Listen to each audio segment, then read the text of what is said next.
No vídeo de hoje você vai aprender tudo o que você precisa saber sobre as causas e tratamento da dor no pescoço. Eu sou o Dr. Sebastião Vasconcelos, médico ortopedista especialista em coluna e ajudo você a ter uma vida normal. As pessoas podem queixar-se de dores no pescoço por vários motivos. E neste vídeo eu vou falar sobre as causas mais comuns de dor no pescoço e como você pode se orientar para tratá-las. A primeira coisa que eu procuro identificar quando uma pessoa chega no consultório com queixa de dor no pescoço é se a dor é no pescoço ou se a dor é no ombro.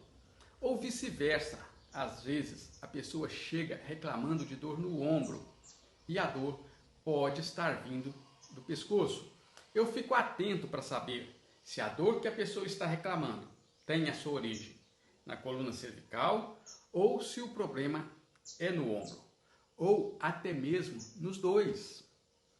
E como eu faço essa diferenciação? Normalmente, a dor que fica na região do pescoço, indo em direção ao ombro, tende a melhorar quando a pessoa faz a abertura do braço e coloca a mão sobre a cabeça. Neste caso, a dor tem origem na coluna cervical. O teste de abdução do ombro, que é afastar o braço do corpo, colocando a mão sobre a cabeça, geralmente alivia os sintomas da dor, porque diminui a tensão do nervo afetado e relaxa o nervo do pescoço. Quando a dor acontece quando a pessoa movimenta o ombro, então o próprio ombro é a fonte da dor. Uma causa importante de dor no pescoço é a hérnia de disco cervical. A pessoa reclama de dor aguda, forte, dormência, formigamento, diminuição da força, braço pesado. Isso está relacionado com algum comprometimento da raiz nervosa no pescoço. Normalmente acontece de um lado só e a dor, a dormência e o formigamento tende a ficar num lugar específico, porque cada raiz cervical inerva uma área. Por isso, quando uma raiz está comprometida, a dor, a dormência, vai para aquela região onde a raiz inerva. O grupo muscular específico, suprido pela raiz comprometida, fica fraco. Perceba que na doença da raiz nervosa cervical, a dor é de repente e vai para o braço. A radiculopatia ela ocorre devido à compressão da raiz nervosa por uma hérnia de disco ou por artrose que estreita o local de saída do nervo. Na nossa experiência, a hérnia de disco ocorre mais frequentemente em C5, C6 e afeta a sexta raiz nervosa, a raiz de C6. A dormência e a perda de força acontecem nos dedos polegar e indicador. E por que é importante você passar pelo seu médico? Ele vai testar a força do seu músculo, para saber se você está perdendo força. Avalia a sensibilidade, se você está com dormência e se os seus reflexos estão alterados. É para testar o reflexo que a gente usa aquele martelinho de borracha. Um teste muito importante que a gente usa para testar se a raiz do nervo está sofrendo alguma compressão é quando a pessoa levanta o pescoço para cima, em extensão, no máximo que pode. Depois roda o pescoço para o lado e ainda tenta colocar a orelha no ombro, que é uma flexão lateral, como se fosse deitar a cabeça no ombro. Se a raiz estiver com problema, esse teste vai provocar dor no mesmo lado que a raiz do nervo está presa. O interessante é que, mesmo a pessoa apresentando dor forte, a maioria das vezes, a gente consegue reverter esse quadro de dor com o tratamento sem cirurgia. Normalmente, 7 ou 8 em cada 10 pessoas apresentam bons resultados com a reversão do quadro de dor entre 2 a 3 meses. Por isso que a gente começa com o tratamento não cirúrgico primeiro.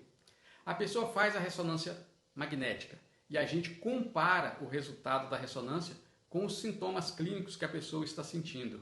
É muito comum a pessoa ter processos degenerativos nos discos vertebrais sem estar sentindo nada. Muitas vezes a pessoa faz uma ressonância, pega o laudo e lê e entra em desespero, fica com medo, mesmo sem apresentar qualquer dor no pescoço ou porque apresentou um simples torcicolo por ter dormido de mau jeito. Por outro lado, não negligencie uma dor incapacitante e persistente que dura 6 ou até 12 semanas, mesmo sendo tratada de forma conservadora, porque tem casos que não tem jeito, só melhora com o tratamento cirúrgico. Quando a gente opera a pessoa, na maioria das vezes a cirurgia é feita na frente do pescoço, aqui, ó, e a gente descomprime, solta o nervo que está preso pela hérnia de disco. A gente retira o disco vertebral e coloca no lugar um dispositivo entre os corpos vertebrais associado com uma placa fixada com parafusos, segurando o sistema. É importante falar de hérnia de disco porque teve pessoa que veio me procurar para tratar quando já estava com as pernas bambas e sem condições de andar. Já havia perdido a força e a coordenação da mão e não conseguia nem abrir uma garrafa de café. Neste caso, a pessoa já está com um quadro grave, a gente chama de mielopatia cervical, e que acontece por compressão da medula espinhal, que é muito sensível à compressão. A natureza é tão sábia que colocou a medula protegida por ossos e ainda a colocou dentro d'água, o líquor, para que ela não sofra uma pressão localizada em um ponto só. A mielopatia é uma doença grave e a pessoa pode ter diminuição da força das mãos, perder a destreza, ter dificuldade para manipular objetos finos, como abotoar ou desabotoar uma camisa e até parar de andar.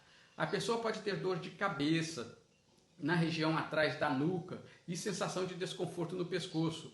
E pode não ter dor no pescoço grave, porque, em geral, na mielopatia cervical, o início da dor começa gradual. A dor é mal caracterizada e mal localizada. Às vezes a pessoa pensa até que é uma pressão alta. A mielopatia cervical é uma doença que começa lentamente, vai piorando passo a passo e a progressão e deterioração ao longo do tempo vai acontecendo. O exame de ressonância magnética ele mostra a compressão da medula espinhal. Na mielopatia cervical, a pessoa apresenta alteração neurológica, os reflexos ficam exaltados, a perna da pessoa fica pulando sozinha, sem controle, o que a gente chama disso de clonus. Ninguém precisa esperar chegar a esse ponto para procurar um médico. Hoje os recursos de saúde são muito melhores do que antigamente, mas mesmo assim ainda chega a pessoa com caso grave de mielopatia no consultório. Nesses casos não tem outro jeito, é preciso fazer um diagnóstico rápido e a cirurgia precoce é muito importante para ter um bom resultado. Quanto menos graves sejam os sintomas, e quanto mais rápido o início do tratamento, mais importante é para o resultado. Qualquer comprometimento funcional que a pessoa tiver, a cirurgia já deve ser indicada e feita a descompressão da medula espinhal e a fixação daquela região. Nesses casos, escutar a pessoa é de extrema importância. Perguntar para a pessoa se ela teve algum acidente de carro que possa ter causado lesão no pescoço. Eu já atendi várias pessoas acidentadas que tinham lesão no pescoço, mas queixavam dor na cabeça, no ombro e no braço. A pessoa chegava sem nenhuma deficiência neurológica, mas o raio-x, a curvatura da coluna cervical estava alterada. A coluna estava retificada, sendo que o normal é ela ter uma curva em C, que a gente chama de lordose cervical.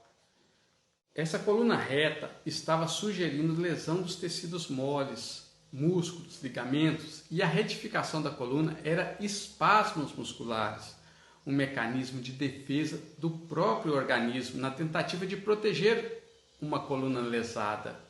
A pessoa também pode relatar se a dor está ligada a alguma atividade ou se não tem nenhuma relação com a atividade, se a dor é pior à noite e até piora com o repouso ou com a imobilização. Esta dor pode ser proveniente de um tumor ou de uma infecção.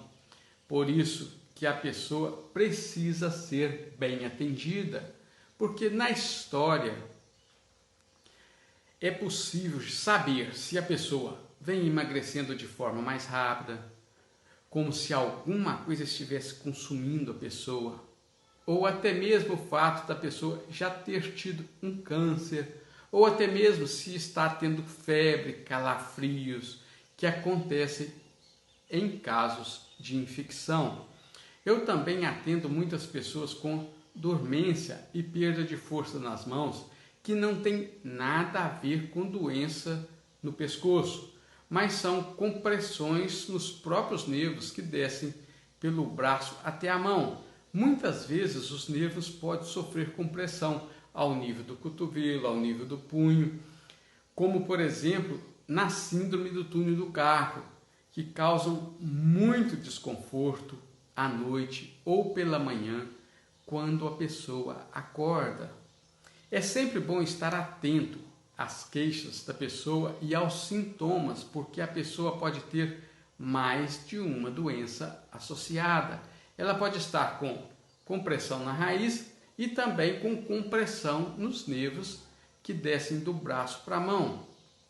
Outra situação muito comum no pescoço é a espondiloartrose cervical. A artrose cervical no pescoço é um processo de envelhecimento natural, mas que de certa forma preocupa muito as pessoas que gostam de ler os laudos dos exames. Quando vem escrito processos degenerativos da coluna cervical, ler o laudo dos exames é querer sofrer por antecedência. Espera o seu médico explicar o que está acontecendo com você. Viva em paz. Nesses casos de artrose cervical, a pessoa deve reabilitar, fazer exercícios físicos e tirar um tempo para cuidar de si mesma. É sempre bom lembrar que a sua saúde merece ser cuidada antes que você a perca. Não faz nenhum sentido você esperar ficar doente para depois ter que fazer tratamento.